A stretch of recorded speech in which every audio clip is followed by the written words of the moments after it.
Alright, well, I hadn't made a video in a long time, so I figured I'd do it today.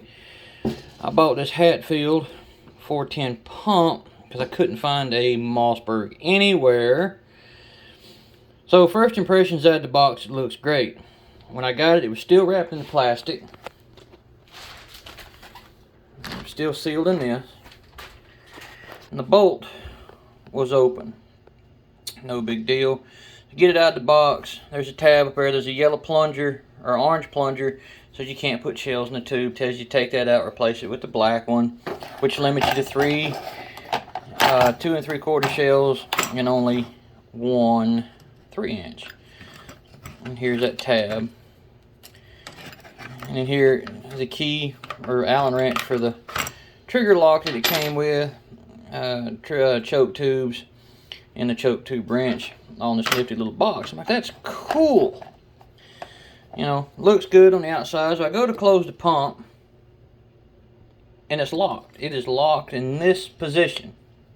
I cannot get it to move at all. I'm like, this is weird. So after fumbling with it for a while, I decided to take these 2 pins out here to pop this trigger guard out to see what's going on. Maybe there's a piece of debris in there. Got it locked open. Pop the trigger guard off, unlocks the bolt. It cycles fine. I go to put some shells in it. A little trouble getting the shells in there. Of course, they are 410 and I got big old fingers. Well, she don't quite function just right.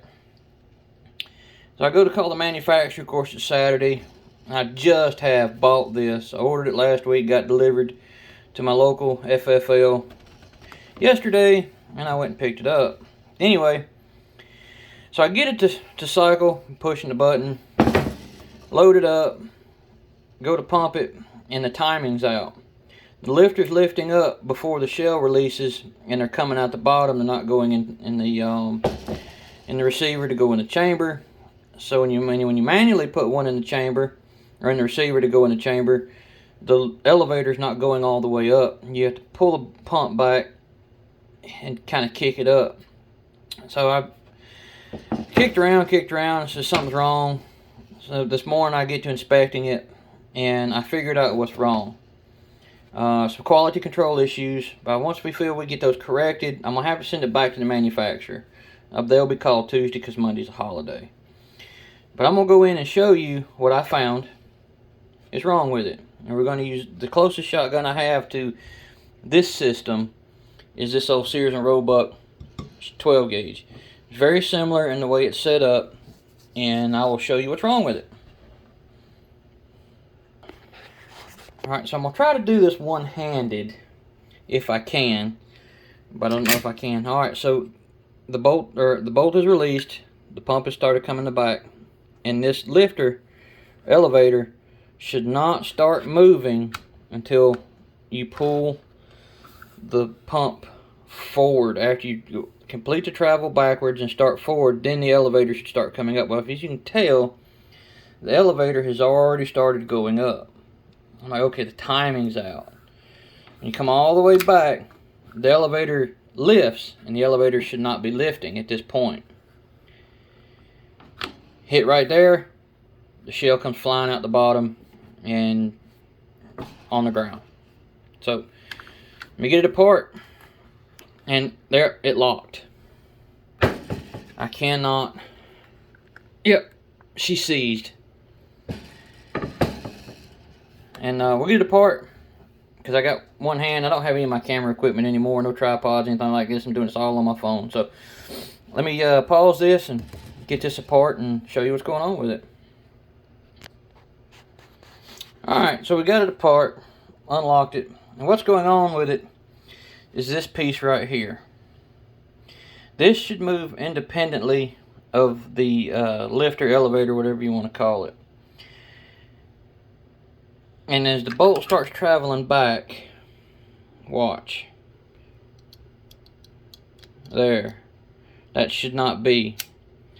Now, if you just put the slightest, like again, I'm one-handed, so if you put the slightest resistance to hold the elevator down, if I can do it. Yeah, there you go. Alright, the travel should travel all the way back, and then when you go forward, it should kick up. The way the geometry is in there, that thing should just kick up like that when you start moving the bolt forward. And you can feel the slightest little bit of resistance on this pin. And what they've done is when they've riveted that pin, they squeezed it too tight. So on this old Sears and Roebuck, quality control was a great thing, and they took pride in their work. This is the same lever as that one. There's your elevator. I'm going to pull this back separately. See? It's supposed to be free, and then as you come forward, there you go. It kicks it forward. There. Bolt goes forward. Yeah, it's kind of hard to do one-handed. Mark this back as you go forward. Trying to do this. There it is. So it should move freely, and then as you go forward, kicks it up. So yeah, as you feel, there's absolute no resistance. And also what kind of helps kick it up is when the bolt goes forward, it pushes down on it. Yeah, it's kind of hard doing it. Anyway, that's what's wrong with it. So call the manufacturer Tuesday and see what they want to do about it. I mean, I could fix it myself, but I think that might void the warranty. No. Anyway, call them Monday, and then I might or might not let y'all know how this turns out. But they will, depending on their customer service, is going to depend on my review on the website that I bought it, and review just wherever I can put a review out. Other than that, it looks great. I mean, great wood. It feels great. It's got a nice sight on the front. Yeah. Other than that, that's my only issue right here. Alright. Put all this back together, put them in the safe, because I got other shit to do today.